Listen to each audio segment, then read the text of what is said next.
Saint John the इव्हँजलिस्ट म्हणजेच अफगाण church हे फक्त एक चर्च नसून पहिल्या अँग्लो अफगाण युद्धामध्ये शहीद झालेल्या सैनिकांचे स्मारक देखील आहे.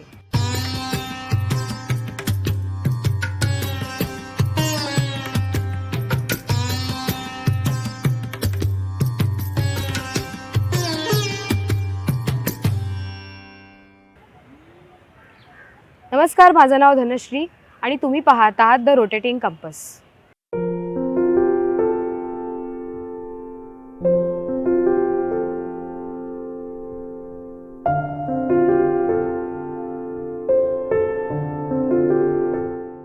मुंबईच्या आधुनिकतेच्या प्रवाहात आजही काही शांत आणि पवित्र स्थळे भूतकाळातील कथा सांगत व वारसा जपत उभी आहेत. त्यापैकीच एक म्हणजे अफगाण चर्च. सेंट जॉन द इव्हँजलिस्ट म्हणजेच अफगाण चर्च हे फक्त एक चर्च नसून पहिल्या अँग्लो अफगाण युद्धामध्ये शहीद झालेल्या सैनिकांचे स्मारक देखील आहे.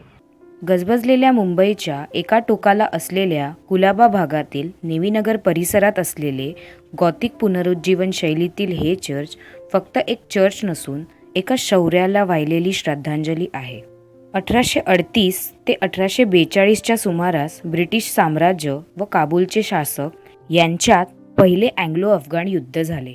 या युद्धात ब्रिटिशांच्या बॉम्बे आर्मी डिव्हिजन जी 1908 पर्यंत कार्यरत होती त्यातील जवळजवळ हजारो सैनिक मारले गेले जे भारतीय होते व फक्त एकच सैनिक जिवंत वाचला आणि ते म्हणजे डॉक्टर विल्यम ब्रायडन. या सर्व सैनिकांनी दिलेल्या बलिदानाच्या स्मरणार्थ व शौर्याच्या स्मरणार्थ हे चर्च उभारण्यात आले. मुंबईत एकूण 2 अँग्लिकन चर्च होते. पैकी एक हे फोर्टच्या आतमध्ये असलेलं सेंट थॉमस कॅथेड्रल हे होय आणि दुसरं कुलाबा या भागामध्ये असलेलं अफगाण चर्च हे होय. किल्ल्याच्या तटबंदीच्या बाहेर असलेले हे पहिले अँग्लिकन चर्च होते जे पूर्वी नेवीनगरमधील सिख बंगल्यात एक छोटेसे चॅपल म्हणून सुरू होते. परंतु तेथील अपुऱ्या सुविधांचा विचार करून ब्रिटिश सरकारने या चर्चच्या उभारणीसाठी बंगल्यापासून काही किलोमीटर अंतरावर एक छोटीशी जागा देण्याचे मंजूर केले. 1840च्या दशकात ईस्ट इंडिया कंपनीचे चॅपलिन रेव्हरंड जॉर्ज पिगॉट यांच्या देखरेखीखाली व मार्गदर्शनाखाली या चर्चचे काम सुरू झाले.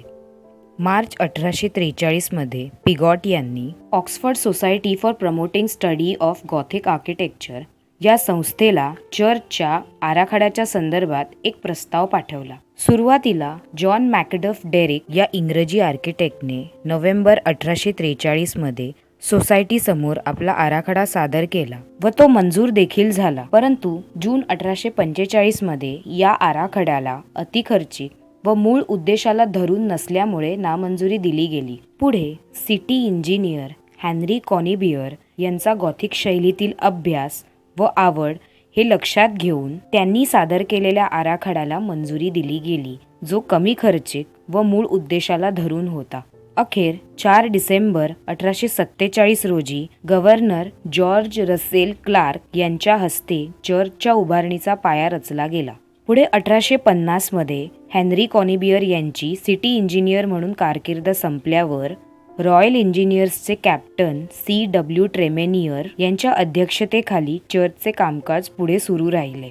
हे संपूर्ण चर्च बसॉल्ट व लाईमस्टोनमध्ये बनलेले आहे. चर्चमधील सुशोभीकरणाचे सर्व काम हे विल्यम बटरफिल्ड यांनी केलेले आहे. या चर्चमधील मुख्य आकर्षण म्हणजे गॉथिक शैलीतील अरुंद व कमानीदार खिडक्या, भौमितिक फरशी जी खास इंग्लंडहून मागवण्यात आली होती आणि सगळ्यात महत्त्वाचे म्हणजे चर्चच्या मुख्य वेदीमागे असलेले मोझॅक शैली वापरून उभारण्यात आलेले स्मारक जे बटरफिल्ड यांनी जे स्कूल ऑफ आर्ट्सच्या विद्यार्थ्यांच्या मदतीने उभारले आहे. त्याचप्रमाणे चर्चमधील खिडक्यांवर असलेले स्टेन ग्लास पेंटिंग हे 19व्या शतकातील इंग्लंडमधील प्रसिद्ध स्टेन ग्लास पेंटर विल्यम वेल्स यांनी केले. ह्याचप्रमाणे येथील बेल टॉवरही आपले लक्ष वेधून घेतो.